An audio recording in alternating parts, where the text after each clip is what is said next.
আসসালামু আলাইকুম সবাইকে। সবাই আশা করি ভালো আছো। অনেক দিন পর তোমাদের সাথে আবার দেখা হয়ে গেল। আজকে হচ্ছে আমাদের সমাজকর্মের প্রথম পত্রের আমরা দ্বিতীয় অধ্যায়টা পড়বো এবং দ্বিতীয় অধ্যায় পড়ার কারণটা আমরা পরে ব্যাখ্যা করছি। তোমরা খুব দ্রুত জয়েন হয়ে যাও, খুবই দ্রুত জয়েন হয়ে যাও। সবার সাথেই মোটামুটি মনে হয় অনেক দিন পর দেখা হলো। সেই যে হচ্ছে আন্দোলনের আগে তোমাদের সাথে আমাদের সম্ভবত লাস্ট ক্লাস হয়েছিল। ওকে, রুমানা ইসলাম তিশাই তো ভালো আছি, তুমি কেমন আছো? রিফাত ওয়ালাইকুম আসসালাম। এরপর ফাতেমা তো জোহরা ইফতিকে তো ভালো আছি। ওকে, এটা দেখো তো পেজে মেসেজ দিচ্ছি। ওকে আচ্ছা, আজকে আমাদের সমাজকর্ম প্রথম পত্রের দ্বিতীয় অধ্যায়টা পড়বো। দ্বিতীয় অধ্যায়টা অনেকের আমাদের দ্বিতীয় অধ্যায় বেসিক্যালি হচ্ছে বিভিন্ন সালগুলো আছে, এই সালগুলো থাকার কারণে মানে বছরগুলো আছে, বছরগুলো থাকার কারণে অনেকে কিন্তু আমরা কনফিউজড হয়ে যাই যে আসলে কীভাবে পড়বো বা পড়াটা আসলে গুছিয়ে পড়লে মনে হয় ভালো হতো। এই যে মনে হয় ভালো হতো, তোমরা কিন্তু জাস্ট মনে হওয়া পর্যন্তই থেকে যাও, এই চ্যাপ্টারটা কিন্তু গুছিয়ে কিন্তু কারোই পড়া হয় না। সো আজকে কিন্তু আমরা মোটামুটি গুছাই পড়ার পর তোমাদের এই চ্যাপ্টারটা অনেক ইজি লাগবে। অ্যান্ড সেকেন্ডলি নিজ থেকে যে নোট করা বা নোট করে আবার একদম গুছানোর যে বিষয়টা, এই কষ্টটা তোমাদেরকে আর করতে হবে না, বিকজ এই মোটামুটি এই পিডিএফটা পেলে বা এই স্লাইডটা টুকু পড়লে হচ্ছে তোমরা মোটামুটি ক্লিয়ার হয়ে যাবে। ঠিক আছে? আচ্ছা ওকে, আমাদের এই চ্যাপ্টারটার নাম হচ্ছে সমাজকর্ম পেশার ঐতিহাসিক প্রেক্ষাপট। আসলে ঐতিহাসিক প্রেক্ষাপটটা কি? ঐতিহাসিক প্রেক্ষাপটটা হচ্ছে এক কথায় আমাদের ইতিহাসের যে ইতিহাস রিলেটেড যে কোনো কিছু বা যে কোনো সংশ্লিষ্টতাই হচ্ছে ঐতিহাসিক প্রেক্ষাপট। অর্থাৎ আমাদের যে সমাজকর্ম, অবভিয়াসলি আমাদের সাবজেক্ট হচ্ছে সমাজকর্ম, তাই না? সমাজকর্ম এই সাবজেক্টটা ঐতিহাসিকভাবে কিসের সাথে রিলেটেড ছিল বা ওই আমাদের যে পেশাটা, এই সমাজকর্ম পেশাটা বা সমাজকর্ম এই বিষয়টা আমাদের ঐতিহাসিকভাবে কোথা থেকে উঠে এসেছে, কোথা থেকে কিভাবে আসলো, এটাই হচ্ছে আজকের আলোচনার বিষয়। আচ্ছা, সমাজকর্ম ঐতিহাসিক প্রেক্ষাপট যদি আমরা একদম ডিরেক্টলি যদি আলোচনা করতে যাই, কয়েকটা বিষয় নির্দিষ্টভাবে ক্লিয়ার করতে হবে। প্রথম কথা হচ্ছে আমাদের সমাজকর্মের একদম মূল বা রুট যেটাকে বলি, আমরা বলি কি রুট, বা কোনো একটা গাছের বলি কি মূল। তো এই সমাজকর্ম পেশার বা সমাজকর্ম বিষয়ের যদি মূল আলোচনা করি, সেটা কিন্তু আসছে আমাদের দরিদ্র আইন থেকে। অর্থাৎ দরিদ্রদের জন্য যে আইন, সেটাই হচ্ছে আমাদের দরিদ্র আইন, এটা আমরা সবাই জানি। এখন বিষয়টা একটু খোলামেলাভাবে বলি। দরিদ্র আইন যখন হচ্ছে বারবার আমরা এই চ্যাপ্টার কিন্তু পড়ার সময় আমরা অনেকবার খুঁজে পাবো যে দরিদ্র আইনটা কিন্তু অনেকবার তৈরি করা হয়েছিল, অনেকবার সংশোধন করা হয়েছিল, অনেকেই অনেকবার অনেকগুলো করে দরিদ্র আইন তৈরি করেছে বা সংস্কারের চেষ্টা করেছে।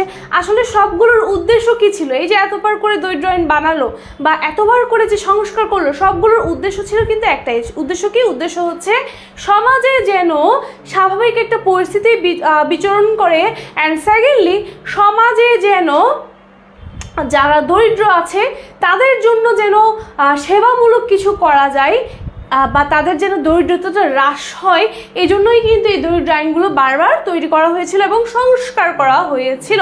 সো আমরা কিন্তু একটু রিলেট করলে পড়াটা ইজি হয়ে যায়। এটা কিন্তু মানে অনেকে যখন প্রথমবার এই চ্যাপ্টারটা পড়া শুরু করো, মনে হয় যে কি এই সমাজকর্ম পড়তে বসেছি, এখানে দরিদ্র আইন কেন আসবে, এখানে বাইরের দেশগুলোর কেন কথা আসবে, এখানে বাংলাদেশ রিলেটেড কেন কথা আসলো না, বা এখানে হচ্ছে আমাদের স্পেসিফিক্যালি কিন্তু আমরা বারবার দুইটা দেশের কথা এখানে পাবো।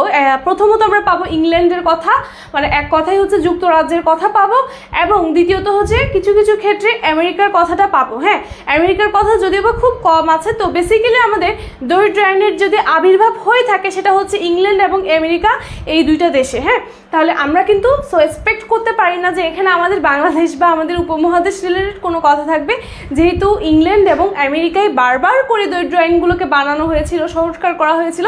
সো ইটস খুবই কমন বিষয় যে বারবার এখানে ইংল্যান্ড এবং হচ্ছে যুক্তরাজ্য এবং যুক্তরাষ্ট্রের কথা বারবার উঠে আসবে। সো বাড়তি কথা না বলে শুরু করি। দেখো, খেয়াল করো, আমরা জানি যে দরিদ্র আইনটা কি। আসলে দরিদ্র আইনটা হচ্ছে দরিদ্রদের জন্য যে আইনটি তৈরি করা হয়েছে সেটাই হচ্ছে দরিদ্র আইন। খুবই সিম্পলি এক লাইনে ব্যাখ্যা করা যায়। তবুও আমরা হচ্ছে একটু ভিতরে গিয়ে পড়ি যে কি বলছে। আচ্ছা, তার মধ্যে হচ্ছে যারা এখনো ক্লাসটা শেয়ার করেনি দ্রুত ক্লাসটা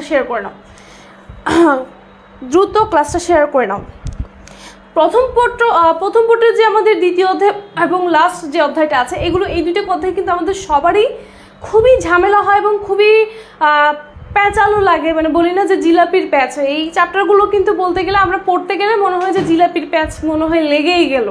আসলে তেমন কঠিন না। সো তোমার যেমন সমস্যা হচ্ছে, আরও অনেকের কিন্তু সমস্যা হতে পারে এই দুইটা চ্যাপ্টার নিয়ে বা এই চ্যাপ্টার নিয়ে স্পেসিফিক্যালি। সো দ্রুত শেয়ার করে দাও এবং সবাইকে এই ক্লাসটা করার সুযোগ করে দাও। ওকে,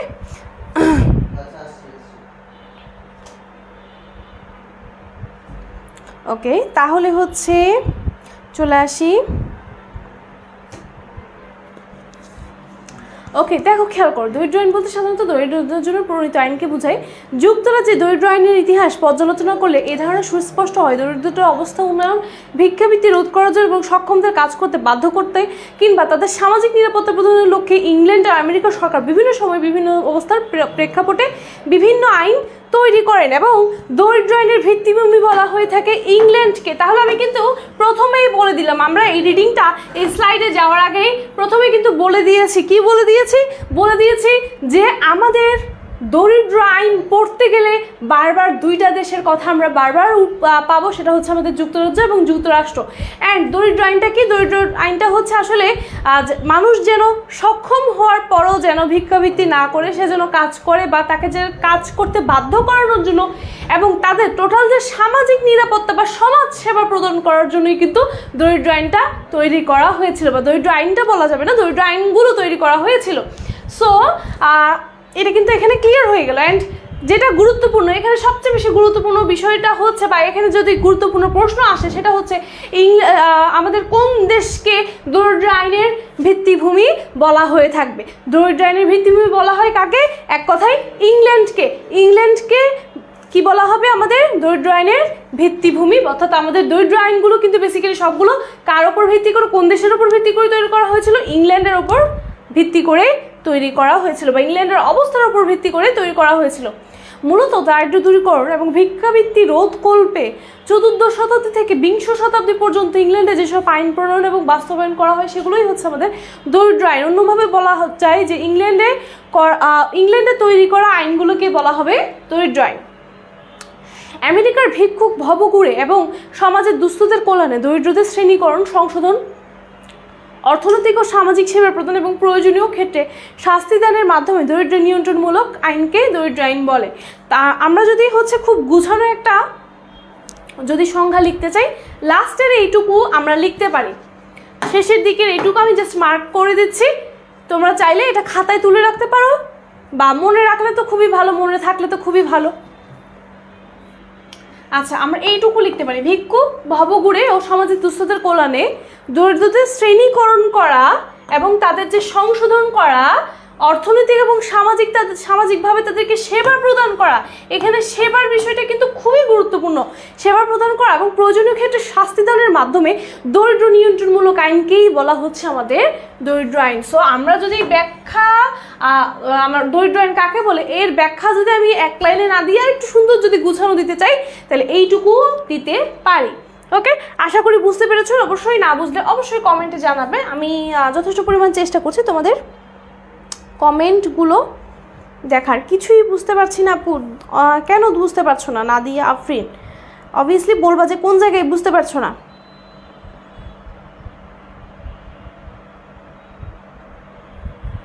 আচ্ছা, ওকে,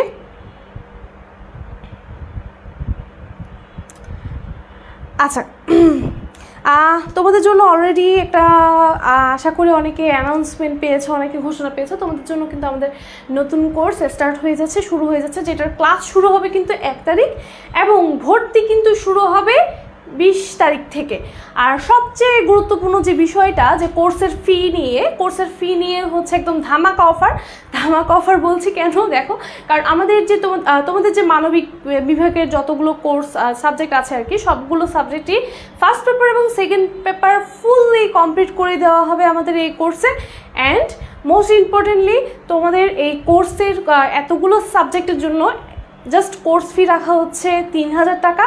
কিন্তু তুমি যদি এখনই আজকেই ওপরে দেয়া আমার ঠিক ক্লাসের যে আমাদের লাইভ ক্লাস, এই লাইভ ক্লাসের ওপরের ক্যাপশনে দেওয়া লিঙ্কে গিয়ে যদি ফর্মটা ফিল আপ করে ফেলো, আশা করি তোমরা কয় পার্সেন্ট, 50% ডিসকাউন্ট পেয়ে যাবে। অর্থাৎ তোমাদের 50% ডিসকাউন্ট করলে হবে 1490 টাকার মতো।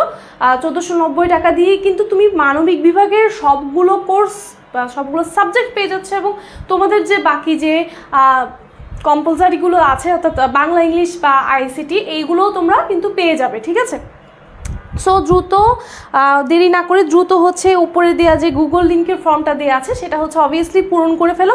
তাই এই কারণ লিমিটেড অফারে তুমি কিন্তু মানে সবাই আমিও যদি স্টুডেন্ট হতাম তাহলে অবশ্যই চেষ্টা করতাম যে অ্যাটলিস্ট গুগল ফর্মে হচ্ছে লিঙ্কটা ফিল আপ করে রাখতে, বিকজ এই যে 50% ডিসকাউন্টে ভর্তির সুযোগ আমার মনে হয় না কোথাও তুমি এটা অ্যাভেলেবেল পাবা বা কোথাও তুমি কেউ এই পর্যন্ত অফারটা কেউ দিয়েছে। আচ্ছা, যাই হোক, যারা ক্লাস এখনও শেয়ার করোনি দ্রুত ক্লাসটা শেয়ার করে নাও। আচ্ছা, তারপরে হচ্ছে দেখো, খেয়াল করো, তবে কেউ কেউ মনে করেন ব্রিটিশ ইতিহাসে দরিদ্র আইন হচ্ছে দরিদ্রদের ত্রাণ সরবরাহ একগুচ্ছ আইন, যা 1600 শতকে ইংল্যান্ডে বিকশিত এবং পরিচালিত হয় এবং দ্বিতীয় বিশ্বযুদ্ধ পর্যন্ত এতে বিবিধ পরিবর্তন আসে। এটা জাস্ট একটা এক্সট্রা কথাবার্তা, তেমন আহামরি গুরুত্বপূর্ণ কথাবার্তা না। এরপর চলে সেই দরিদ্র আইনের ইতিহাসটা খুবই গুরুত্বপূর্ণ। খেয়াল করো একটু, ইংল্যান্ডের 14 শতকে কিছু মারাত্মক সমস্যা দেখা দেয় এবং এই সমস্যাগুলোকে মূলত 4 ভাগে ভাগ করা যায়। মূলত কয় ভাগে? 4 ভাগে ভাগ করা যায়। 14 শতকের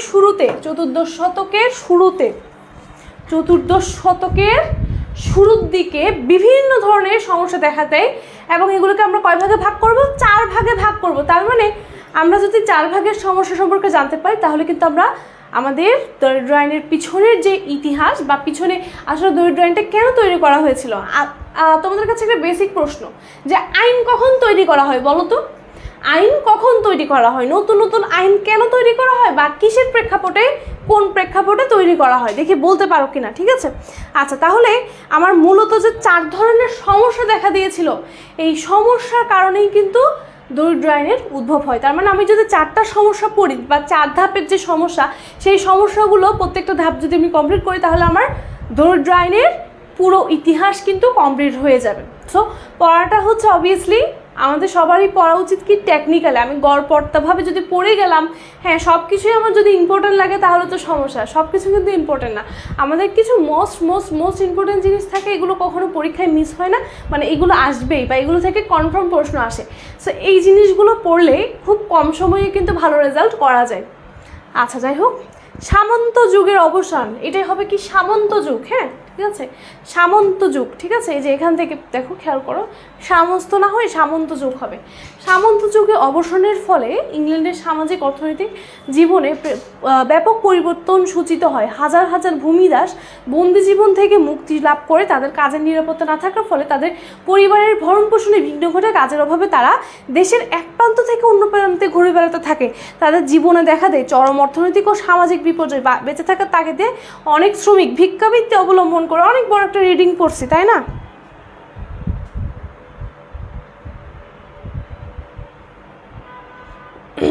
আচ্ছা, অনেক বড় একটা রিডিং পড়ছি, খেয়াল করো। সামন্ত যুগটা কি আসলে, মানে কি বোঝাচ্ছে এখানে? এতগুলো ইতিহাস বললো, কি বোঝাচ্ছে আসলে? সামন্ত যুগ হচ্ছে এমন একটা সময় যখন হচ্ছে দাস প্রথার প্রচলন ছিল, অর্থাৎ কৃতদাস প্রথার প্রচলন ছিল। সামন্ত বলতে কি বোঝায়? যে প্রভু যারা হচ্ছে কি, যারা বিভিন্ন মানুষদেরকে বা কৃতদাসদেরকে কিনে নিয়ে হচ্ছে তারা তাদের বিভিন্ন কাজে তাদেরকে ব্যবহার করত। অথচ তারা কিন্তু মানুষ ছিল, মানুষ মানুষকে কিনতো। তাহলে কি অবস্থা চিন্তা করো, মানুষ কিন্তু মানুষকে কিনতো, কিনে হচ্ছে তাদেরকে দাস বা দাসী হিসেবে বিভিন্নভাবে ব্যবহার করত। এখন একটা বিষয় হচ্ছে কি যে আমাদের যখন সামন্ত যুগ শেষ হয়ে যায় একটা সময় এই দাস প্রথাকে পুরোপুরি বিলুপ্ত করা হয়। এই যে মানুষ মানুষকে কিনে তাদেরকে ব্যবহার করা, এই যে জঘন্য একটা বিষয়, এই জঘন্য বিষয়টাকে শেষ পর্যন্ত কি করে দেওয়া হয়, বিলুপ্ত করে দেওয়া হয়। এখন বিলুপ্ত করে দেওয়ার ফলে কি হয়, বিলুপ্ত করে দেওয়ার ফলে যারা ভূমিদাস হিসেবে কাজ করতো তারা তখন কোনো প্রকার কাজ না পাওয়ার কারণে শেষ পর্যন্ত ভিক্ষাবৃত্তি করতে বাধ্য হয়। কারণ দেখো, যদিও বা তারা ভূমিদাস হিসেবে কাজ করতো, তারা কিন্তু তাদের পরিবারের ভরণ পোষণটা এই ভূমিদাস হিসেবে বা কৃতদাস হিসেবে কাজ করে ইনকাম করে তাদেরকে ভরণ পোষণ অর্থাৎ পরিবারকে ভরণ পোষণ করতো। কিন্তু হুট করে যখন এত সব কিছু চেঞ্জ হয়ে যায়, একটা চেঞ্জ চলে আসে, দাস প্রথা যখন বিলুপ্ত হয়ে যায়, তখন হুট করে তারা মানে ইনকাম করতে না পারার কারণে বা উপার্জন করতে না পারার কারণে শেষ পর্যন্ত ভিক্ষাবৃত্তি করতে বাধ্য হয়। মানে তারা এক প্রকার ইংল্যান্ডের অবস্থায় হচ্ছে কি, মানে প্রচুর পরিমাণে বেকারত্ব দেখা দেয়। এরপর চলে আসা হচ্ছে বেকারত্ব বৃদ্ধি। শিল্প বিপ্লবের মাধ্যমে কিছু সংখ্যক পশম শিল্পের আবির্ভাব ঘটে। পশম শিল্পে খুবই স্বল্প সংখ্যক লোকের কর্মসংস্থান হতো এবং স্থানীয় শ্রমিকরাই কাজ করার সুযোগ লাভ করত। এই অবস্থায় দূর থেকে আগত অপরিচিত বহু লোক বেকার হয়ে চরম নিরাপত্তাহীনতার শিকার হয়। আচ্ছা, এটা তো বললামই যে আমাদের যে দাসপ্রথা ছিল, সেই দাসপ্রথা হঠাৎ করে বিলুপ্ত হয়ে যায় এবং যারা কৃতদাস ছিল তারা কিন্তু কাজ না পেয়ে বেকার হয়ে যায়। এবং বেকার হওয়ার পরে তোমরা বলতে পারো তাহলে বেকার হলে অন্য কাজ ওরা কেন সিলেক্ট করেনি বা অন্য কাজে তারা কেন যুক্ত হয়নি। আসলে অন্য কাজে যুক্ত হওয়ার মতো অবস্থা সেখানে ছিল না। সেখানে যে শিল্প ছিল, শিল্প বিপ্লবের পরে বেশ কিছু পশম শিল্প অর্থাৎ উল বলি যেটাকে আমরা, যে বিভিন্ন পোষা প্রাণীগুলোর হচ্ছে সেটা হতে পারে যে কোনো ভেড়া বা কোনো মেষ, হ্যাঁ, এদের যে উল থাকে বা এদের যে পশম থাকে সেটা দিয়ে বিভিন্ন প্রোডাক্ট তৈরি করার যে শিল্প, এই শিল্পটা তখন চালু হয়েছিল। কিন্তু দুঃখের বিষয় হচ্ছে ওই শিল্পে মানুষ সংখ্যা খুবই, বা যে শ্রমিক সংখ্যা, সেই শ্রমিক সংখ্যা খুবই অল্পের প্রয়োজন হতো।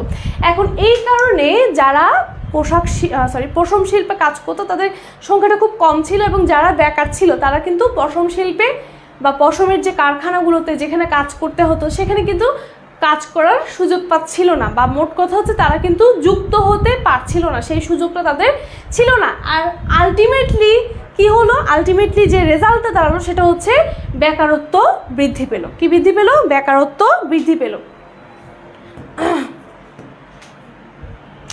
যুদ্ধ ফেরত সৈনিকদের সমস্যা।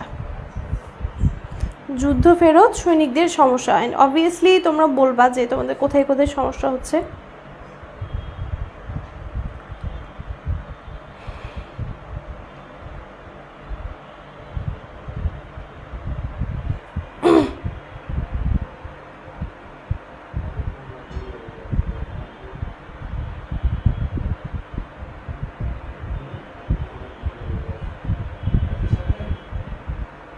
ওকে, আচ্ছা, মাঝে অনেকে ক্লাসে ঢুকছো, তাদেরকে জন্য একটু আবার তো পুরোটা রিপিট করা পসিবল হবে না, রিপিট করতে গেলে তো ঝামেলা।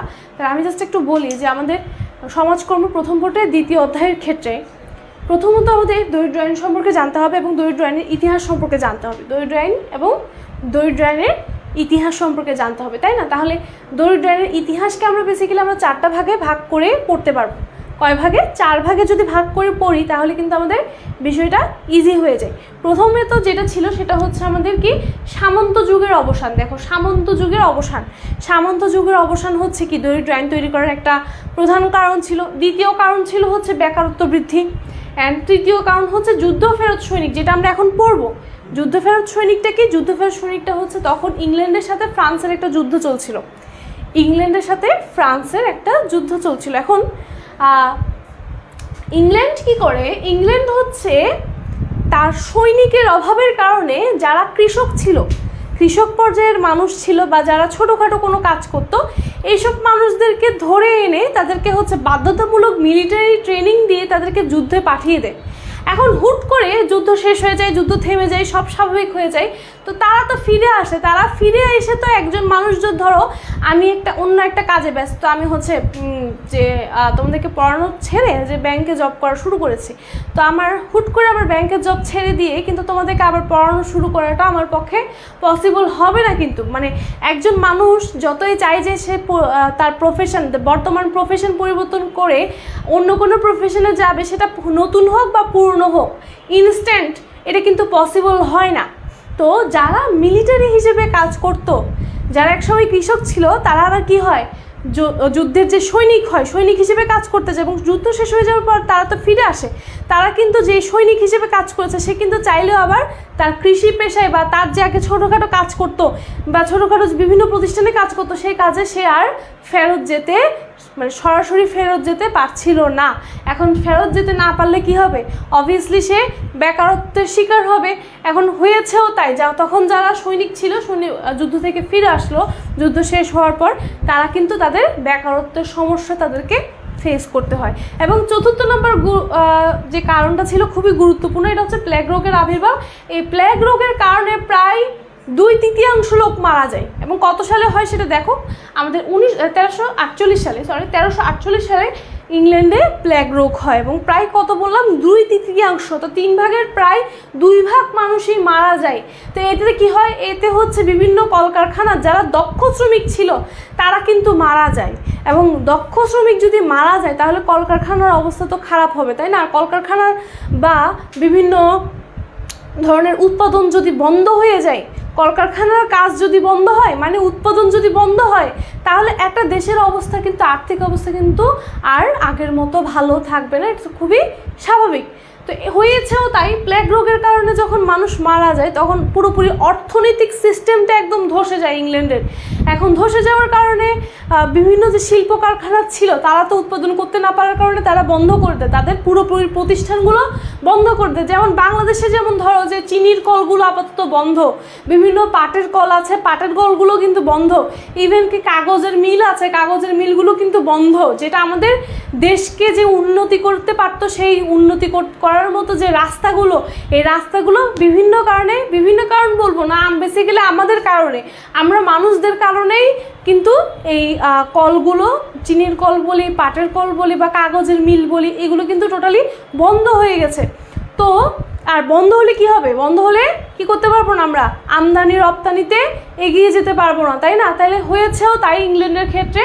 তো হুট করে দক্ষ শ্রমিকরা মারা যায়, মারা যাওয়ার কারণে বিভিন্ন কলকারখানা শুধু বন্ধ হতে থাকে, বিভিন্ন শিল্প প্রতিষ্ঠানগুলো বন্ধ হতে থাকে এবং আলটিমেটলি বেকারত্ব, অর্থাৎ যারা কাজ করতে পারতো, যারা মারা যায়নি, তাদেরও কি হয়ে গেল, তারাও হচ্ছে বেকার হয়ে গেল, যেহেতু প্রতিষ্ঠান টোটালি অফ হয়ে গেছে, তারাও বেকার হয়ে গেছে এবং শেষ পর্যন্ত ইংল্যান্ডে একটা খুব খারাপ অবস্থা নেমে আসে এবং প্রায় প্রত্যেকটা মানুষ বাধ্য হয় তারা ভিক্ষাবৃত্তি করে খাওয়ার জন্য বা ভিক্ষার মতো জঘন্য রাস্তাকে বেছে নেওয়ার জন্য তারা বাধ্য হয়। আচ্ছা, তারপর হচ্ছে এই ছিল আমাদের হচ্ছে মোটামুটি আমাদের দারিদ্র আইনের ইতিহাস, যে আমাদের দারিদ্র আইনটা আসলে কোথা থেকে এসেছে। এখন দেখো, খেয়াল করে এতগুলো ঘটনা ঘটলো, মোটামুটি এই যে 4টা বড় বড় ঘটনা, এই ঘটনাগুলোর কারণে কিন্তু একটা দেশের যে স্বাভাবিক পরিস্থিতিটা খুবই খারাপ হয়ে যায়। তখন দেখা যায় যে কি, যে সাধারণ কাজ করে খেটে খাওয়া মানুষের থেকেও যারা ভিক্ষুক তাদের সংখ্যা 3-4 গুণ বেশি। তাহলে 3-4 গুণ যদি বেশি হয়, তারা যদি একসময় ভিক্ষা না পায়, তাহলে কিন্তু তারা ভিক্ষাবৃত্তি ছেড়ে আবার চুরি বা সন্ত্রাসী এই ধরনের কার্যকলাপগুলোতে যুক্ত হয়ে যাবে। তো এই ধরনের ভয়ঙ্কর পরিস্থিতি যাতে সৃষ্টি না হয়, তো এই জন্য ইংল্যান্ড সরকার ডিসিশন নিল হচ্ছে কি করবে, তারা হচ্ছে বিভিন্ন দারিদ্র আইনগুলো চালু করবে বা দারিদ্র আইন নামে কোনো আইনকে তারা তৈরি করবে, যার মাধ্যমে কি হবে, যার মাধ্যমে যারা ভিক্ষুক তাদের একটা লিস্ট করা হতে পারে, বা যারা হচ্ছে গরিব তাদের একটা লিস্ট করা হতে পারে, বা যারা কাজ পাচ্ছে না কিন্তু কাজ করতে সক্ষম, মানে যাদের সক্ষমতা আছে কাজ করার, তাদেরকে একটা কাজের ব্যবস্থা করে দিতে হবে। এই সব কিছু মিলাইয়েই কিন্তু আমাদের দারিদ্র আইনগুলো তৈরি করা হয়েছিল এবং যেটা শুরু করতে যাচ্ছি কিন্তু। হ্যাঁ আপু কেমন আছেন? এই তো ভালো আছি।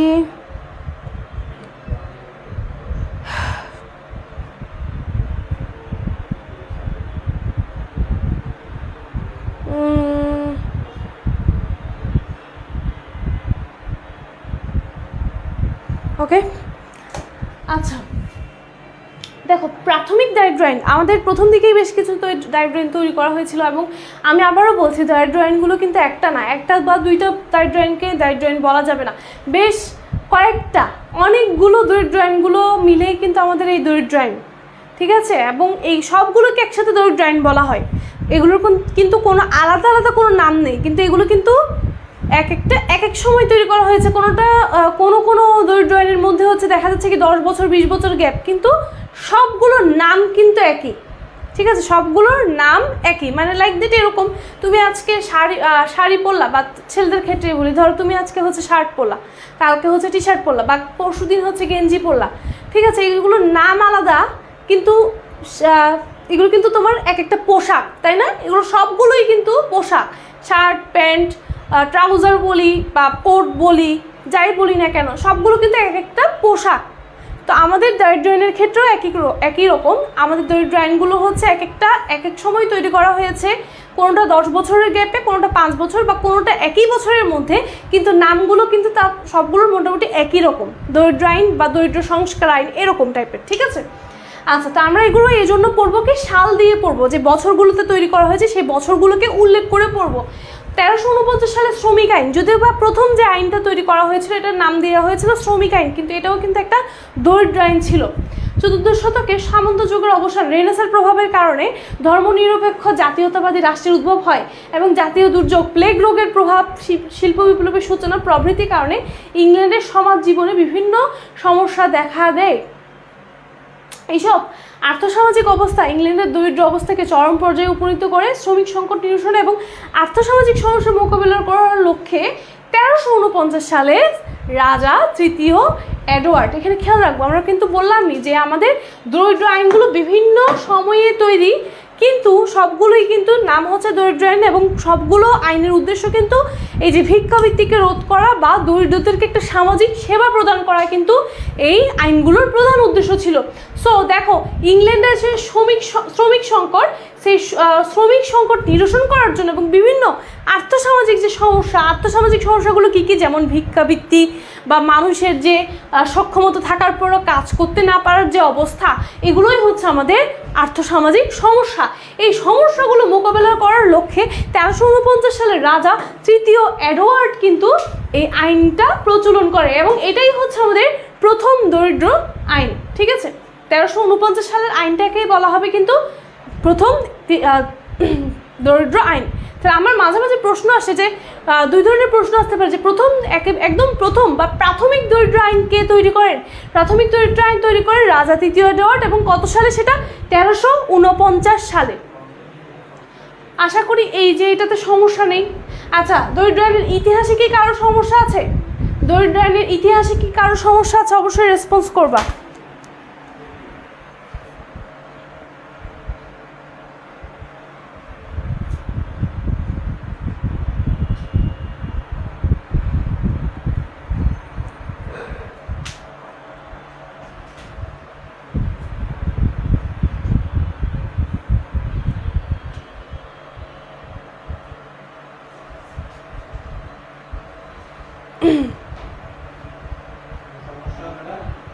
না, আচ্ছা ওকে, ক্লিয়ার সবার মোটামুটি। আচ্ছা, যারা এখনও ক্লাসটা শেয়ার করেনি দ্রুত ক্লাসটা শেয়ার করে নাও। অ্যান্ড অবভিয়াসলি 50% ডিসকাউন্টের সুযোগ যদি কেউ হারাতে না চাও, অবভিয়াসলি ক্লাস চলতেও করতে পারো বা ক্লাসের শেষেও করতে পারো। আমার ক্লাসের ওপরে দেওয়া যে লিঙ্কটা আছে, গুগল ফর্মের লিঙ্ক, অবভিয়াসলি এটা ফিল আপ করে ফেলো। হ্যাঁ, ফিল আপ করতে কিন্তু তেমন একটা সময় আশা করি লাগবে না। ওকে, আচ্ছা, তাহলে আমাদের 1349 সালের যে আইনটা, সেটাই হচ্ছে আমার প্রাথমিক আইন। এটা কিন্তু মনে রাখতে হবে, খেয়াল রাখতে হবে, এবং এটাই কিন্তু একদম প্রথম দিককার আইন, একদম প্রথম দিককার। ওকে, আচ্ছা, তারপরে হচ্ছে আচ্ছা, এই আইনের মূল লক্ষ্যগুলো একটু পড়ি। তেমন তোমাদের বই কিন্তু অনেক বেশি দেওয়া আছে, আমি চেষ্টা করেছি একদম কম রাখার, যেন মূল কনসেপ্টটা তোমার ক্লিয়ার হয়ে যায়। হ্যাঁ, মূল কনসেপ্টটা তোমার একদমই ক্লিয়ার হয়ে যায়, মানে এই আইনের আসলে কি কি আছে না আছে বিশাল করে না পড়ে আমি জাস্ট 3-4 লাইনে একদম শেষ করে দিব। আচ্ছা, প্রথমত দেখো, মূল বিষয় যেগুলো ছিল এই আইনে, সেগুলো হচ্ছে সক্ষম শ্রমিকদের যে কোনো ইচ্ছুক মালিকদের অধিকারে নিজ এলাকায় কাজ করতে বাধ্য করা। যারা সক্ষম শ্রমিক ছিল তারাও কিন্তু হুট করে এই যে দেশের অবস্থা খারাপ, এই অবস্থায় তারা কি করে, তারাও হচ্ছে ভিক্ষাবৃত্তিতে নেমে যায়। তারা কিন্তু দক্ষ এবং সক্ষম শ্রমিক, তাও তারা কাজ করতে আগ্রহী ছিল না বা কাজ করার সুযোগ পাচ্ছিল না। তাহলে প্রথম কাজ ছিল যে কি, যারা সক্ষম শ্রমিক তারা যেন নিজ এলাকায় কাজ করে এবং তাদেরকে নিজ এলাকায় কাজ করতে টোটালি বাধ্য করা, তাদেরকে কি করা, নিজ এলাকায় কাজ করতে বাধ্য করা। এরপর ভবগরুমি এবং ভিক্ষাবৃত্তি বন্ধ করার জন্য বিভিন্ন স্টেপ নিতে হলে সেই স্টেপগুলো নেওয়া হয়েছে এই আইনে। এরপর তৃতীয়ত দেখো, সক্ষম দরিদ্রদের ভিক্ষাদান থেকে জনগণকে বিরত রাখা। তবে এই আইন দরিদ্র নিরসনে তেমন কোনো অবদান রাখতে পারেনি। এর আগেও বলেছি, আবারও বলছি, আমাদের দরিদ্র আইন কিন্তু 1-2টা না, প্রায় 50-60টার কাছাকাছি দরিদ্র আইন নিয়ে কিন্তু দরিদ্র আইন, মানে টোটাল চ্যাপ্টারে অবশ্যই 50-60টা আইন পড়তে হবে না, ভয় পাওয়ার কিছু নেই। উল্লেখযোগ্য কিছু আইন পড়লে আমাদের এই চ্যাপ্টারটা কভার হয়ে যাবে। কিন্তু এখানে বেশ কয়েকটা, মানে বছর যদি বছরে হিসাব করলেও অনেকগুলো আইন কিন্তু এরা মোটামুটি তৈরি করেছিল। তো যাই হোক, এই আইনটা প্রথমকার দিকের আইন হলেও এটা কিন্তু তেমন একটা সফলতা লাভ করতে পারেনি, ঠিক আছে। আচ্ছা, এবং এই আইনের মাধ্যমে যথেষ্ট পরিমাণে চেষ্টা করা হয়েছিল যাতে মানুষ যারা সক্ষম বা যারা কাজ করে খেতে পারে, যাদের কোনো কাজ করে খেতে কোনো সমস্যা নেই, এরকম মানুষকে যেন মানুষরা ভিক্ষা না দেয়, অর্থাৎ সাধারণ মানুষরা যেন ভিক্ষা না দেয়, এটার একটা ব্যবস্থা নেওয়া এই আইনের কিন্তু একদম প্রথম দিককার এবং প্রধান উদ্দেশ্য ছিল, ঠিক আছে। বুঝতে পেরেছি, এই মোটামুটি 3টা পয়েন্ট পড়লেই আমাদের প্রথম দিককার আইনটা একদম কমপ্লিট হয়ে যাবে। সো আর কথা না বাড়িয়ে চলে যাই অষ্টম হেনরীয় দরিদ্র আইন। অ্যান্ড এটা কত সালে, 1531 সালে। 1531 সালের দিকে আবারও একটা আইন তৈরি করা হয় এবং এটা তৈরি করেছিলেন রাজা অষ্টম হেনরি। কে তৈরি করেছিলেন? রাজা অষ্টম হেনরি, এবং এই জন্যই এটার নাম অষ্টম হেনরীয় দরিদ্র আইন। অর্থাৎ আমাদের আইনগুলো বেসিক্যালি সবগুলোর নাম দরিদ্র আইন, জাস্ট আমি বলবো যে এটা অমুক তৈরি করেছে বা অমুকের আইন বা এটা হচ্ছে এত সালের আইন, এইটুকু বলে আমি ডিফারেন্সটা করতে পারবো, পার্থক্যটা করতে পারবো। আদারওয়াইজ সবগুলোর নাম কিন্তু দরিদ্র আইন। আচ্ছা, তাহলে এটা একটু পড়ি, আমরা জাস্ট একটু রিডিংটা পড়ে হচ্ছে আমি জাস্ট সামারিটা তোমাদেরকে বুঝিয়ে দিব। রিডিংটা পড়লে হবে কি, রিডিংটা পড়লে আমি যা বলছি তা তোমরা 1 গুণ না, তোমরা 2 গুণ করে বুঝতে পারবা, ঠিক আছে। আচ্ছা, চলে যাই। দেখো, সরকারি পর্যায়ে দারিদ্র্য সমস্যা মোকাবিলা করার লক্ষ্যে ইংল্যান্ডের সর্বপ্রথম গঠনমূলক পদক্ষেপ গ্রহণ করে রাজা অষ্টম হেনরি। এটা কিন্তু আগেই বলেছি যে এটা কে তৈরি করেছে, রাজা অষ্টম হেনরি তৈরি করেছে এই আইনটা। তিনি 1531 সালে একটি দরিদ্র আইন প্রণয়ন করেন। আইনটিতে স্থানীয় বিচারককে নির্দিষ্ট ভিক্ষুকদের, যেমন বৃদ্ধ এবং অক্ষমদের ভিক্ষা করার লাইসেন্স প্রদান এবং লাইসেন্সবিহীন ভিক্ষুকদের কঠোর শাস্তি প্রদানের ক্ষমতা দেওয়া হয়। ইংল্যান্ডের সরকারি পৃষ্ঠপোষকতায় দরিদ্রদের সাহায্য দানের জন্য রাজা অষ্টম হেনরি 1536 সালে অপর একটি আইন পাশ করে প্রথম সুনির্দিষ্ট পরিকল্পনা গ্রহণ করেন। আলোচ্য আইনটি the act of punishment of sturdy vagabonds and beggars নামে পরিচিত। তাহলে আমরা একটা আইন শেষ করি, তাই না? একটা আইন শেষ করি। হ্যাঁ, এই যে রাজা অষ্টম হেনরি, এই ব্যক্তিটা আবার একটা কাবিলতি করছে। কাবিলতি মানে বুঝি, কাবিলতি মানে হচ্ছে কি একটু এক্সট্রা কাজ, মানে এক্সট্রা কাজ করে ফেলছে আর কি। হ্যাঁ,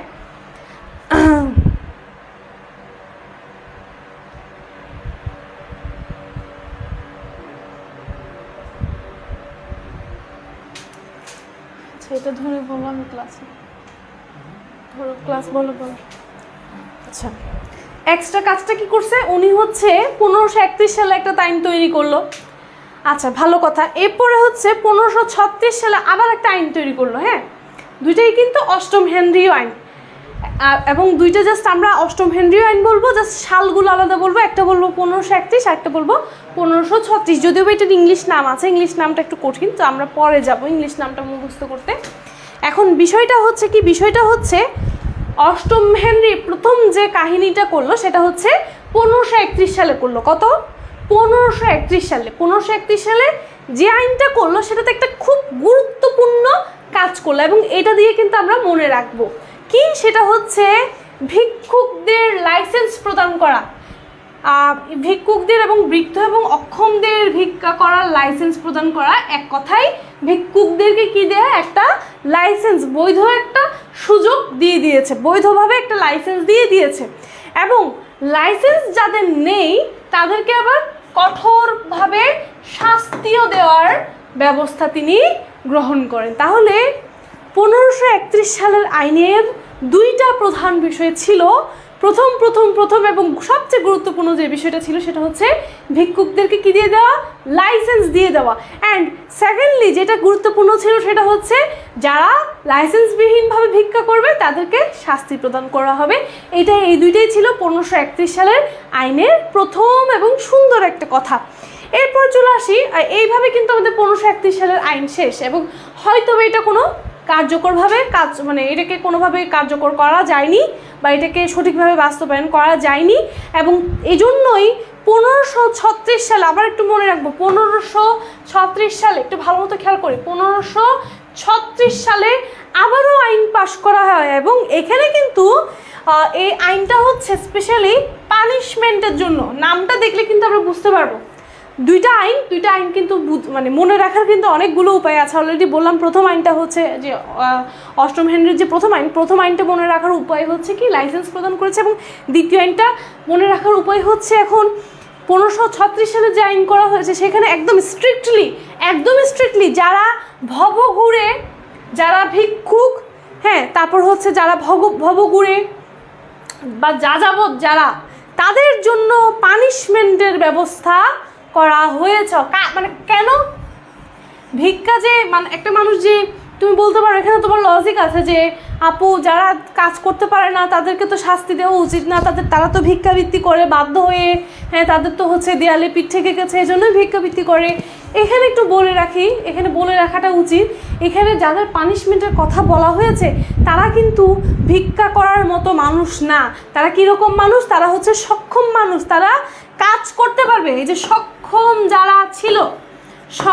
যারা ছিল তারা যদি কোনো প্রকার ভবঘুরের মতো কাজ কারবার করে, ইচ্ছা করে বেকার হয়ে বসে থাকে, ইচ্ছা করে ভিক্ষা করে, তাদের জন্য শাস্তির ব্যবস্থা করা হয়েছিল 1536 সালের এই আইনে। তো এখন বলো 1536 সালের আইন কি একেবারে অযৌক্তিক? অবশ্যই না, অযৌক্তিক না। কারণ যারা কাজ করতে পারে তাদের কিন্তু আসলে কখনোই বর্তমান প্রেক্ষাপটে, এটা তো 1536 সালের কথা বলছে, আমি যদি বলি 2024 সালে এখনও পর্যন্ত এটা কিন্তু অযৌক্তিক। তাদের কিন্তু অবভিয়াসলি বিভিন্ন কাজ যতই ছোট হোক না কেন, কাজ কিন্তু কাজই, যেই কাজই করি না কেন সেটার মাধ্যমে আমি যদি ইনকাম করি সেটা কিন্তু অবভিয়াসলি একটা পজিটিভ সাইড, এটা কখনোই নেগেটিভ না। সো যারা সক্ষম মানুষ ছিল তাদেরকে কিন্তু শাস্তি দেওয়ার জন্য, তারা যদি ভিক্ষাবৃত্তি করে বা তারা যদি ইচ্ছাকৃতভাবে ভবঘুরের মতো জীবনযাপন করে, যাযাবরের মতো জীবনযাপন করে, কোনো কাজ না করে, তাদের জন্য পানিশমেন্টের ব্যবস্থা করা হয়েছিল 1536 সালের আইনে। আশা করি এটুকু বুঝতে পেরেছি। তাহলে আমাদের মোটামুটি 3টা আইন শেষ। 3টা আইন কি? একটা হচ্ছে আমাদের 1349 সালের প্রথমকার দিকের আইন, অ্যান্ড দ্বিতীয়ত হচ্ছে অষ্টম হেনরির 2টা আইন। এরপর চলে আসে আমাদের সবচেয়ে গুরুত্বপূর্ণ আইন, সেটা হচ্ছে 1597 সাল পর্যন্ত এলিজাবেথীয় দরিদ্র আইন সমূহ। একটু ভালো মতো খেয়াল করি, এখানে কি মানবিকের সব ক্লাস হয়? হ্যাঁ, অবশ্যই সব ক্লাস হয়।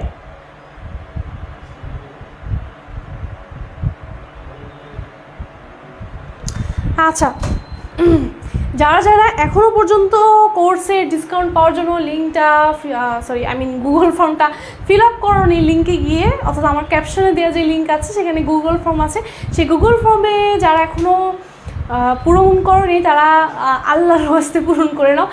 এইটা পূরণ করে রাখলে সুবিধাটা হচ্ছে আমি 50% ডিসকাউন্ট পাবো, তাই না? তোমাদের যে মানবিকের যে সব সাবজেক্ট পড়ানো হবে সেই কোর্সে তোমরা হচ্ছে কয় পার্সেন্ট ডিসকাউন্ট পাবা? 50% ডিসকাউন্ট পাবে, এবং মাত্র 1490 টাকায়, মাত্র 1490 টাকায় কিন্তু তোমাদের মানবিকের সবগুলো সাবজেক্ট কিনতে, এবং ফার্স্ট পেপার এবং second paper, most importantly first paper এবং সেকেন্ড পেপারের সব কিছু সিকিউ এমসিকিউ সবগুলোই কিন্তু ভালো মতো শেষ করে দেওয়া হবে। সো দ্রুত যারা এখনও ফর্ম ফিল আপ করোনি তারা ফর্ম ফিল আপ করো, এবং অবভিয়াসলি ক্লাসটা শেয়ার করে দাও। ওকে, আচ্ছা, তারপরে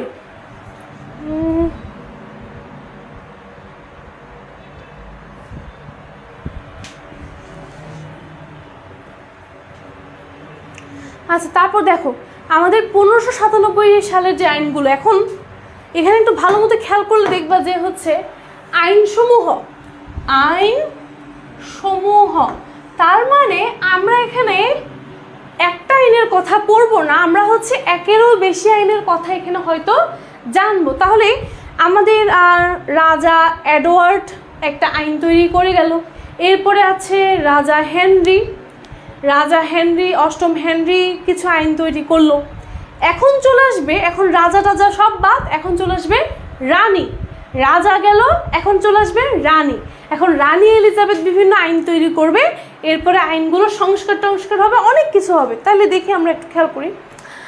আচ্ছা, ইংল্যান্ডের রানী প্রথম এলিজাবেথ, যিনি প্রথম এলিজাবেথ, যে তোমরা হচ্ছে দ্বিতীয় এলিজাবেথকে সম্ভবত দেখেছো হয়তো অনেকে ছবিতে, আর চিনো হয়তো, যাই হোক, ইনি হচ্ছে প্রথম এলিজাবেথ। হ্যাঁ, ইনি কিন্তু দ্বিতীয় এলিজাবেথ না, উনি হচ্ছে প্রথম এলিজাবেথ। 1558 সালে এই সিংহাসন আরোহণ করেন এবং 1603 সালে তিনি মারা যান। তার রাজত্বকালে বিভিন্ন দরিদ্র আইন প্রণীত হয়। দরিদ্র আইনগুলোকে একসাথে তাদেরকে কি বলা হয়? এলিজাবেথীয় দরিদ্র আইন শিরোনামে আখ্যায়িত করা হয়। এলিজাবেথীয় দরিদ্র আইনের প্রধান উদ্দেশ্য ছিল দরিদ্রদের আচার আচরণকে নিয়ন্ত্রণ করা এবং দরিদ্রদের সাহায্যের দায়িত্ব সরকারিভাবে স্বীকার করে নেয়া। এলিজাবেথের আইনগুলোই প্রথম সমাজ কল্যাণে সরকারি দায়িত্বের কথা সুস্পষ্টভাবে উল্লেখ করে আছে। এখানে আমি খুব সামারি করে বলে দিই, রানী এলিজাবেথ সিংহাসন আরোহণ করেন এবং সিংহাসন আরোহণ করার পরে তিনি বেশ কয়েকটা তার সময়কালে বেশ কয়েকটা দরিদ্র আইন তৈরি করেন এবং দরিদ্র আইনগুলোকে একসাথে এলিজাবেথীয় দরিদ্র আইন হিসেবে বলা হয়ে থাকে। এখন একটা বিষয় হচ্ছে যে আমাদের রানী এলিজাবেথ আবার আইন কেন করতে গেল? এতগুলো আইন তৈরি হলো, এগুলোকে যথেষ্ট না? অবভিয়াসলি যথেষ্ট ছিল না। এগুলো যে কারণে তৈরি করা হয়েছিল, এই কারণে অর্থাৎ যে কাজ বা যে জন্য যে বিষয়টা বাস্তবায়ন করার জন্য আইনগুলো তৈরি করা হয়েছিল, সেই বিষয়গুলো বাস্তবায়ন করা সম্ভব হয়নি। হয়তো ভিক্ষুকদেরকে লাইসেন্স প্রদান করার পরও তারা নিয়ন্ত্রিত জীবনযাপন করছিল না, তারা নিজেদের ইচ্ছা মতো ভিক্ষাবৃত্তি করে যাচ্ছিল, হতে পারে অনেকগুলো কারণে। এটা কিন্তু সুস্পষ্টভাবে কোনো বইয়ে কিন্তু ওভাবে ব্যাখ্যা করা নাই যে কেন এই বারবার এই আইনগুলো কেন তৈরি করা হয়েছিল, কেন এই আমাদের যে পিছনের আইনগুলো, যে আগে তৈরি করা আইনগুলো, এগুলোর কী কী ব্যর্থতা ছিল স্পষ্টভাবে কিন্তু প্রত্যেকটা আইনের কিন্তু উল্লেখ নেই। এবং এটা উল্লেখ না থাকাও খুব স্বাভাবিক, কারণ এগুলো পরীক্ষায় আসে না ওভাবে। হ্যাঁ, এত ডিটেলসে জানার দরকার নেই বলেই এগুলো পরীক্ষায়ও আসে না এবং বইয়েও তেমনভাবে উল্লেখ কিন্তু নেই। তো যাই হোক, আমাদের এই মহারানী এলিজাবেথ কী করেছেন? মহারানী এলিজাবেথ হচ্ছে বেশ কয়েকটা আইন তৈরি করেছেন এবং যেগুলোকে বলা হচ্ছে এলিজাবেথীয় আইন। এবং এটার কিন্তু একটা উদ্দেশ্য ছিল। উদ্দেশ্যটা কি? উদ্দেশ্যটা হচ্ছে এইমাত্র পড়লাম যে আমাদের দরিদ্রদের দায়িত্ব, সরকারি যে দায়িত্ব, সরকারিভাবে দায়িত্ব গ্রহণ করার জন্য এই আইনগুলো তৈরি করেছেন মহারানী এলিজাবেথ। আবারও বলছি এলিজাবেথ কেন তৈরি করেছে? রানী প্রথম এলিজাবেথের এই আইনগুলো তৈরির উদ্দেশ্য ছিল হচ্ছে দরিদ্রদের যে দায়িত্ব, এই দায়িত্বটা সরকারিভাবে স্বীকার করে নেওয়া, বা যারা হচ্ছে খুবই হতদরিদ্র মানুষ তাদের সরকারিভাবে তাদের ভরণ পোষণের দায়িত্ব নিয়ে নেওয়ার উদ্দেশ্যেই কিন্তু এই আইনগুলো তৈরি করা হয়েছিল। তাহলে আমরা শুরু করি 1597 সালে। 1597 সালের যে আইন আছে, রানী প্রথম এলিজাবেথ 1572 সালে একটি নতুন আইন পাশ করে দরিদ্রদের সাহায্যার্থে সাধারণ কর প্রবর্তন করেন। এই আইনের মধ্য দিয়ে জীবিকা নির্বাহে অক্ষম দরিদ্রদের ভরণ পোষণের সরকারি দায়িত্ব চূড়ান্ত স্বীকৃতি মিলে। অর্থাৎ যেসব দরিদ্র মানুষ মোটেও কাজ করতে পারেন না, একেবারে অক্ষম, মানে পঙ্গু এবং প্লাস হতদরিদ্র, তার তো উপায় নেই, তাই না? তার তো একেবারে এমনও আছে মানুষ, যে আমাদের আশেপাশে এমনও মানুষকে আমরা খুঁজে পাই যে আমরা বলি যে ভিক্ষাবৃত্তি করছে বা খারাপ। আসলে এমনও মানুষ আমাদের আশেপাশে আছে যে যাদের ভিক্ষা করারও অবস্থা নেই, ভিক্ষা করার মতো তাদের শারীরিক যে সক্ষমতা ওইটাও নেই। তো এই ধরনের মানুষজনের যে সরকারি দায়িত্ব, এই সরকারি দায়িত্বটা স্বীকার করে নেওয়া হয়, বা ভরণ পোষণের যে দায়িত্ব, তাদের দায়িত্বটা নিয়ে নেওয়া হয় 1572 সালের একটা দরিদ্র আইনে। কত? 1572 সালের একটা আইনে।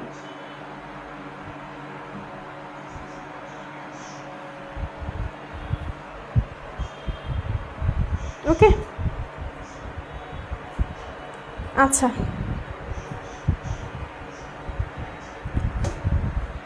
ওকে। অ্যান্ড অবভিয়াসলি সবাইকে রিকোয়েস্ট থাকবে, তুমি যে পয়েন্টে বুঝতে পারছো না অবভিয়াসলি নির্দিষ্ট করে বলবা যে আমি এই জায়গা থেকে বুঝতে পারছি না বা এই টপিক্সটা বুঝতে পারছি না, আমি তখন আমি বুঝেই দিতে সুবিধা হবে। তুমি যদি এমনিতে কমেন্ট করে বলো যে ক্লাসে তো কিছুই বুঝতেছি না, তাহলে আসলে তুমি ক্লাসে তোমার যে অ্যাকচুয়ালি ক্লাসে কনসেন্ট্রেশনটা দেওয়া দরকার বা তোমার যে অ্যাটেনশনটা এই দিকে দেওয়া দরকার, হ্যাঁ তুমি আসলে এই অ্যাটেনশনটা অন্য দিকে দিচ্ছ বলেই তুমি কিছুই বুঝতে পারছো না। আমি কিন্তু এখন পর্যন্ত যা বললাম তা খুবই স্পষ্ট কথা বললাম, অ্যান্ড আমার মনে হয় না আমার কথা বুঝতে বা আমার টোন বুঝতে কারো সমস্যা হচ্ছে। অ্যান্ড সেকেন্ডলি খুবই স্পষ্ট ভাষায় বাংলা ভাষায় কিন্তু বললাম, ঠিক আছে? তাহলে আমার মনে হয় না যে কারোর সমস্যা হবে। আমি যদি হিন্দি বা অন্য কোনো বা নর্মালি যদি ইংলিশও ব্যবহার করতাম তাহলে বলতাম যে হ্যাঁ অবভিয়াসলি যে আমার ক্লাসের 50% স্টুডেন্টই হয়তো বুঝতে পারছে না। আচ্ছা যাই হোক, তাহলে 1572 সালের যে আইন, সেই আইনটা কী করে? এই আইনটা হচ্ছে অক্ষম দরিদ্রদের যে ভরণ পোষণের দায়িত্ব, সেই দায়িত্বটা সম্পূর্ণভাবে নিয়ে ফেলে। এরপর আসো 1576, মানে তার 4 বছর পরে, 1572 সালের প্রায় 4 বছর পরে, হ্যাঁ 1572 সালে 72 সালের একটা আইন সংশোধন করে, অর্থাৎ 1576 সালে 72 সালের যে আইন সেটাকে সংশোধন করা হয়। সংশোধন করে দরিদ্র ভিক্ষুক যুবকদের সংশোধনাগারে প্রেরণ করার ব্যবস্থা গ্রহণ করা হয়। আচ্ছা, আমাদের মধ্যে আমরা বিভিন্ন ধরনের মানুষ দেখি, তার মধ্যে হচ্ছে যে ভিক্ষুকদের মধ্যেও বিভিন্ন ধরনের মানুষ দেখতে পারবো আমরা, যে আমরা মাঝে মাঝে দেখি যে একজন মধ্যবয়স্ক নারী তিনি হচ্ছে ভিক্ষা চাচ্ছেন এবং তার কথা খুবই স্পষ্ট, তার কোনো সমস্যা নেই, জাস্ট একটা ছিঁড়া শাড়ি পরে এসে এমনি নর্মালি ভিক্ষা করতেছে, মানে এমন বিষয়টা আছে, আরে নর্মাল কাজ, খুব নর্মাল কাজ। আবার আমাদের মধ্যে আবার যে ভিক্ষুক আমরা দেখে থাকি বা ফেস করে থাকি, তাদের মধ্যে আবার দেখি কি খুবই বৃদ্ধ মানুষ, একেবারে কথা বলার অবস্থা নাই, হাত পা গা কাঁপছে।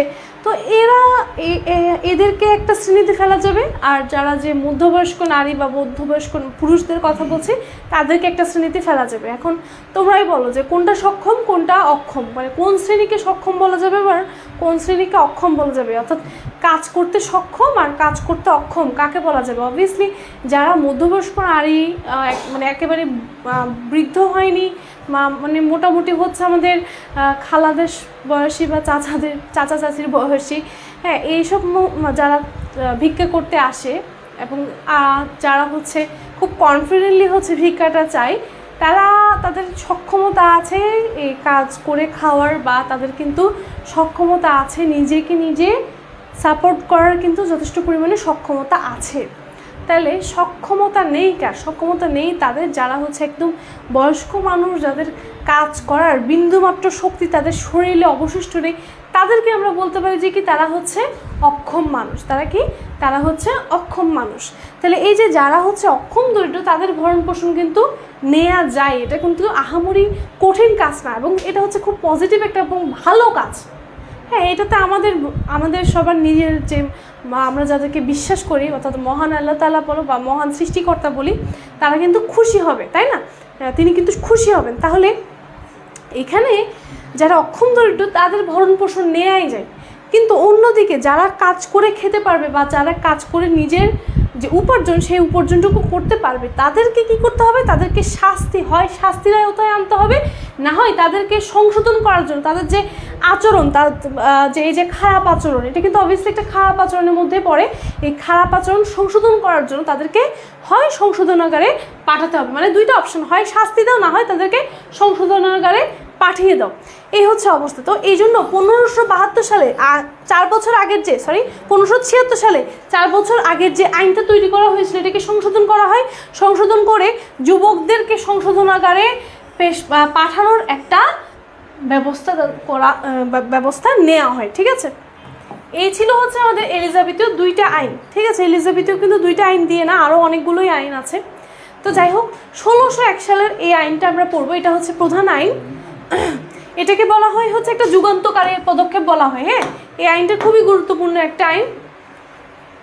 আচ্ছা, মধ্যযুগে ইংল্যান্ড হচ্ছে একটা ধর্মীয় অনুশাসন, অর্থাৎ ধর্মীয়ভাবে একটা চলতো। এই পুরো ইংল্যান্ডটা হচ্ছে কি বর্তমানে যে আমরা একদম ফার্স্ট ক্লাস দেখি ইংল্যান্ডকে বা লন্ডনে। হ্যাঁ, আমরা কিন্তু মোটামুটি বাঙালি হলেও যতই বলি না যে আমি আমার দেশকে ভালোবাসি, কিন্তু তোমাকে যদি বাই এনি চান্স কেউ যদি সুযোগ করে দেয় তোমাকে, লাইক ফ্লাইট ভাড়া দিতে হবে না, বা তোমার যে ওখানে খাওয়া দাওয়ার ব্যবস্থা, বা যদি তোমাকে বলা হয় যে 2-3-4 বছর তোমাকে একেবারে ফ্রি অফ কস্টে সেখানে থাকতে দেওয়ার ব্যবস্থা করে দেওয়া হবে, বা তোমাকে একটা চাকরির সুযোগ করে দেওয়া হবে উইদাউট এনি কস্ট, তাহলে তুমি কিন্তু বাংলাদেশে অত কিছু গুনবো না। তুমি বলবো যে, তুমি এক কথায় বলবো যে হ্যাঁ আজকেই রাজি, আমি আজকেই পারলে আজকেই নিয়ে যান। আমরা সবাই এমন। তো এই যে যাই হোক, আজকে যে বর্তমানে যে লন্ডন, বর্তমানে আমরা যে লন্ডনে যাওয়ার স্বপ্ন দেখি, বা বর্তমানে যে আমরা ইচ্ছা পোষণ করি এই ধরনের ফার্স্ট ক্লাস কান্ট্রিগুলোতে যাওয়ার, এই যে এই কান্ট্রিগুলো কিন্তু একটা সময় ধর্মীয় অনুশাসনে বা ধর্মীয় নিয়ম নীতি অনুযায়ী তাদের শাসন পরিচালনা করত। দরিদ্র অসহায়দের কল্যাণে সেবামূলক কার্যক্রম চার্চ এবং গির্জার মাধ্যমে কিন্তু পরিচালিত হতো। কিন্তু পরবর্তীতে বিভিন্ন সমস্যার প্রেক্ষিতে ধর্মীয়ভাবে রাষ্ট্রকে আর পরিচালনা করে লাভ হয়নি। অর্থাৎ ধর্মীয়ভাবে তারা দেখেছে কি, যে তাদের যদি ধর্মীয় অনুশাসন চলে, ধর্মীয়ভাবে একটা রাষ্ট্রকে চালায়, তারা কিন্তু বিভিন্ন সমস্যা তাদেরকে ফেস করতে হচ্ছে। সো এই জন্য পরবর্তীতে অনেক কিছু পরিবর্তন করার পরে হচ্ছে যে ধর্মীয় অনুশাসনকে টোটালি বাদ দিয়ে দেওয়া হয়। তো যাই হোক, এই যে লন্ডনে যে শেষে হচ্ছে যে প্লেগ রোগ দেখা দেয়, প্লেগ রোগের কারণে বিভিন্ন ব্যবস্থা নেওয়া হয় এবং বিভিন্ন ব্যবস্থার পরিপ্রেক্ষিতে প্রায় 42টা আইন তৈরি করা হয়। অর্থাৎ প্লেগ রোগ আসা পর্যন্ত প্রায় 42টা আইন তৈরি করা হয়। এবং মজার বিষয় হচ্ছে প্রত্যেকটা আইনই কিন্তু ব্যর্থতায় পর্যবেসিত হয়, এবং প্রত্যেকটা আইন হচ্ছে কি, যে বেসিক্যালি সফলতার মুখ দেখতে পারেনি। মানে কোনো আইনই, এই যে 42টা আইনের মধ্যে কোনো আইনই কিন্তু বাস্তবে কার্যকর করা পসিবল হয়নি, বাস্তবায়ন করা পসিবল হয়নি। আচ্ছা, তারপরে দেখো, ইংল্যান্ডের সরকারি পৃষ্ঠপোষকতায় দরিদ্রদের সাহায্যদানের জন্য আইনগত পদক্ষেপ হিসেবে 1601 সালে দারিদ্র আইন প্রণয়ন করা হয়, এবং তারই পরিপ্রেক্ষিতে প্রায় 42টা আইনের পরে 1601 সালে আবারও আইন তৈরি করা হয়। আচ্ছা, এখন একটু ডিটেলসে পড়বো, হালকা একটু ডিটেলস পড়বো। আচ্ছা, আমরা যদিও এগুলো সব কিছু জানি, তাও একটু সামারি পড়িনি। আর্থসামাজিক অবস্থার উন্নয়ন, দরিদ্রদের জন্য সাহায্য দান এবং ভিক্ষাবৃত্তি দমন এবং বেকারত্ব দূরীকরণে সরকারি ও বেসরকারি পর্যায়ে ইংল্যান্ডকে বিভিন্ন পদক্ষেপ গ্রহণ করতে হয়। রাজা তৃতীয় এডওয়ার্ড, আমরা জানি যে 1349 সালে প্রথম যে আইনটা নেয়, সেই আইনের মাধ্যমে হচ্ছে বিভিন্ন পদক্ষেপ নেয়, এবং 1597 সালে দারিদ্র সম্পর্কিত আইন প্রণয়ন পর্যন্ত অনেকগুলো আইন তৈরি করা হয়। কিন্তু সব আইনই ছিল মোটামুটি ত্রুটিপূর্ণ, কতিপয় কিছু মানুষের জন্য, কিছু মানুষের ঘৃণ্য দৃষ্টিভঙ্গির কারণে এই আইনগুলো তাদের উদ্দেশ্য পূরণ করতে ব্যর্থ হয়। এবং প্রথম এলিজাবেথ শেষ পর্যন্ত তার শেষের দিকে তার রাজত্ব কিন্তু শেষ হয় 1603 সালে। 1603 সালে তার রাজত্ব শেষ হয়ে যায়।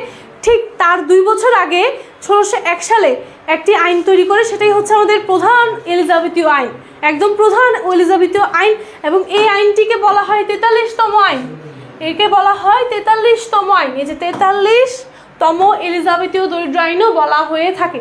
আমার মাঝে মাঝে প্রশ্ন আসে যে 1601 সালের আইনকে কততম আইন বলা হয়? 1601 সালের আইনকে বলা হয় 43তম এলিজাবেথীয় দরিদ্র আইন। আচ্ছা, 1601 সালে দরিদ্র আইনের বিধানসমূহ কি কি বিধান আছে দেখো। পিতামহ বা পিতামহদের আর্থিকভাবে সমর্থন করার ব্যবস্থা করা বা ভরণ পোষণের দায়িত্ব গ্রহণ করা।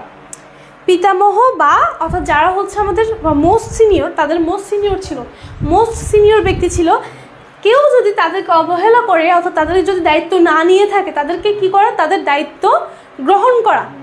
প্যারিস কর্তৃক দারিদ্রদের ভরণ পোষণের দায়িত্ব গ্রহণ করা, যাদের সমর্থন করার কেউ নেই তাদের দায়িত্ব গ্রহণ করা প্যারিস কর্তৃক স্বীকৃত। আমরা জানি, আমি কিছুক্ষণ আগে বললাম যে ফ্রান্সের সাথে কিন্তু ইংল্যান্ডের একটা যুদ্ধ হয়েছিল, এবং এই যুদ্ধের কারণে অনেক ক্ষতিগ্রস্ত হয়, দুই দেশে কিন্তু অনেক ক্ষতিগ্রস্ত হয়। এই জন্যই একটা বিধান করা হয় যে, একটু বলে রাখি আমি, এখানে প্যারিস হচ্ছে ফ্রান্সের রাজধানী, তাই না? জানি, অনেকে হয়তো জানি বা অনেকে জানি না। তো এই জন্য এই বিধানটা আনা হয়, যেহেতু অনেক পরিবার ক্ষতিগ্রস্ত হয় বা দেশের অবস্থা অনেক খারাপ ছিল। এই জন্য প্যারিস কর্তৃক কী করতে হবে, প্যারিস কর্তৃক যারা প্যারিসে, আমরা 3 নাম্বারটা একটু পড়লে আর একটু ক্লিয়ার হবো। প্যারিস শুধু সেসব দরিদ্রদেরকে সাহায্য করে দায়িত্ব গ্রহণ করবে যারা প্যারিসের জন্মগত বাসিন্দা বা কমপক্ষে 3 বছর ধরে প্যারিসে বসবাস করছে, অর্থাৎ যারা জন্মগতভাবে ফ্রান্সে বেড়ে উঠেছে বা প্যারিসে বেড়ে উঠেছে, বা যারা হচ্ছে 3 বছর ধরে প্যারিসে বসবাস করছে, এমন মানুষদের দায়িত্ব কিন্তু ইংল্যান্ড নিবে না। কে নিবে? প্যারিস নিজেই নিতে হবে। প্যারিস কিন্তু এ ধরনের মানুষদের বা এ ধরনের ফ্যামিলির দায়িত্ব নিতে বাধ্য। কোন আইন অনুযায়ী? 1601 সালের যে আইন, সেই আইন অনুযায়ী। এরপর ধনী ব্যক্তিদের তাদের দরিদ্র আত্মীয়দের কি করতে হবে? ভরণ পোষণ গ্রহণ করতে হবে। তাদের যদি সক্ষমতা তাদের থাকে, তাদের গরিব আত্মীয়দেরকে যথেষ্ট পরিমাণে সাহায্য করতে হবে। এই ছিল মোটামুটি হচ্ছে 1601 সালের দরিদ্র আইনের বিধান। 1601 সালের দরিদ্র আইনের শেষ গুরুত্বপূর্ণ একটা বিষয় আছে, সেটা হচ্ছে 1601 সালে যে দরিদ্র আইন, এই দরিদ্র আইনটা হচ্ছে দরিদ্রদেরকে 3 ভাগে ভাগ করেছে। কি কি? সক্ষম দরিদ্র, অক্ষম দরিদ্র, নির্ভরশীল বালক বালিকা। সক্ষম দরিদ্র, অক্ষম দরিদ্র এবং নির্ভরশীল বালক বালিকা। আচ্ছা, সক্ষম দরিদ্রকে? সক্ষম দরিদ্র হচ্ছে যারা যথেষ্ট পরিমাণে শ্রম দিয়ে কাজ করে ইনকাম করতে পারবে, তারাই হচ্ছে সক্ষম দরিদ্র শ্রেণী। এবং অক্ষম দরিদ্র কারা? অক্ষম দরিদ্র হচ্ছে যাদের কোনো অ্যাবিলিটি নেই, কোনো প্রকার কাজ করার কোনো অ্যাবিলিটি নেই, এবং তাদের হচ্ছে হয়তো কেউ হচ্ছে বিধবা, কেউ শিশু, বা কেউ দুর্বল মানুষ, কেউ বৃদ্ধ মানুষ, কেউ পঙ্গু মানুষ, হ্যাঁ, বা কেউ অন্ধ। তাদেরকে হচ্ছে কি করবে? তাদেরকে বিভিন্ন জায়গায় আশ্রয়স্থলের ব্যবস্থা করে দেবে, বা তাদেরকে আশ্রয়াগারে তাদেরকে রাখা হবে, এরকম একটা বিধান করা হয়েছিল। এবং শেষ পর্যন্ত হচ্ছে আরেকটা ভাগে ভাগ করা হয়, সেটা হচ্ছে নির্ভরশীল বালক বালিকা। আবারও বলছি, আমাদের 1601 সালের যে দরিদ্র আইন, সেই দরিদ্র আইন অনুযায়ী 3 ভাগে ভাগ করা হয়েছিল। কি কি? সক্ষম দরিদ্র, অক্ষম দরিদ্র এবং নির্ভরশীল বালক বালিকা। নির্ভরশীল বালক বালিকা তারাই যাদের হচ্ছে কোনো গার্ডিয়ান নেই, কোনো প্যারেন্টস নেই, অর্থাৎ যারা এতিম ছিল, বা যাদের হচ্ছে বাবা মা খুবই গরিব, তাদের ভরণ পোষণ নিতে পারছে না, তারা হচ্ছে নির্ভরশীল বালক বালিকা। নির্ভরশীল বালক বালিকাদের জন্য ব্যবস্থা ছিল যে যারা সক্ষম মানুষ তাদেরকে কি করবে? অর্থাৎ যারা সক্ষম মানুষ তারা সেই নির্ভরশীল বালক বালিকা থেকে তাদেরকে কি নিবে? অ্যাডপশন নিবে। তাদেরকে কি করবে? তাদের দায়িত্ব গ্রহণ করবে। এবং যাদের দায়িত্ব গ্রহণ করা পসিবল হবে না, তারা বিভিন্ন জায়গায় নির্দিষ্ট কোনো একটা জায়গায় কাজ করবে। ঠিক আছে, এই হচ্ছে আমাদের 1601 সালের যে আইন, সেই আইনের মোটামুটি এগুলোই পড়লেই হয়ে যাবে। সো যারা এখনও পর্যন্ত আমার ক্যাপশনে দেওয়া হচ্ছে যে গুগল ফর্মের লিঙ্কে গিয়ে গুগল ফর্মটা এখনও ফিল আপ করোনি, তারা কিন্তু 50% ডিসকাউন্ট পাওয়া না। সো অবভিয়াসলি কোর্সে হচ্ছে যারা ভর্তি হতে চাচ্ছ এবং 50% ডিসকাউন্ট এনশিওর করতে চাচ্ছ, তারা খুব দ্রুত গুগল ফর্মে গিয়ে, অর্থাৎ আমার যে লিঙ্ক দেওয়া আছে সেই লিঙ্কে গিয়ে গুগল ফর্মটা দ্রুত পূরণ করে ফেলো। সো আজকে এই পর্যন্ত, ইনশাআল্লাহ তোমাদের সাথে আবার কখনো কোনো ক্লাসে দেখা হয়ে যাবে। সবাই এ পর্যন্ত সুস্থ থাকো এবং ভালো থাকো।